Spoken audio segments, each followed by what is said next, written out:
એની અંદર એવું છે કે માનનીય ગૃહમંત્રી સાહેબ અને પોલીસ કમિશનર સાહેબે જે ગંભીર ગુનાના નાસ્તા ફરતા આરોપીઓ જેટલા ઘણા સમયથી નાસ્તા ફરતા એમને પકડવા માટેની ડ્રાઈવનું આયોજન કર્યું હતું અને સૂચના આપેલી હતી.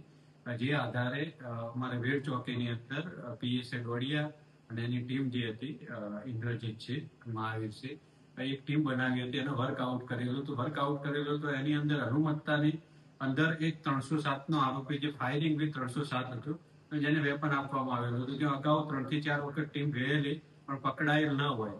તો આ વખતે જયારે ટીમ ગઈ પૂર્વ તૈયારી સાથે ગયેલી અને ત્યાં જઈને પરિસ્થિતિ અંતરિયાળ વિસ્તાર હતો. અંતરિયાળ વિસ્તારની અંદર આરોપી અને જે લોકો છે બહારથી આવે કે ખ્યાલ ના આવે એટલે મણિયારાનો ડ્રેસ એટલે એક જે ટુ વ્હીલર હતું મોટરસાયકલ એની ઉપર પાછળ લારી જેવું બનાવી બંગડી કટલરીનો એનો સામાન રાખી અને એનાથી એમને બોલવાનું ચાલુ કરેલું. ભાઈ કોઈને બંગડી હિન્દીમાં વાત કરી એ ઉપર આજુબાજુના જે મહિલાઓ ને બધા આવેલા અને પછી એમને એવું કહેલું કે અમે અગાઉના સમયમાં 2016 ની અંદર 16 થી 18 ની અંદર મારો એક મિત્ર રાજકુમાર કહીને હતો જે આ ગામનો છે અને અમે સાથે નોકરી કરતા હતા ટેક્સટાઇલ ની અંદર અને મારી સાથે હતો. ઘણા સમયથી મળ્યો નથી તો ક્યાં રહે છે, તો એ બેઝ ઉપર એમને માહિતી આપી કે આ જગ્યાએ તે રહે છે. એ બેઝ ઉપર જે વેશ ધારણ વેશ પટ્ટો કરી અને આરોપી પકડવામાં આવેલો. બિહાર ખાતેથી આરોપી લાવવામાં આવેલો છે જે 7 વર્ષથી નાસ્તો કરતો.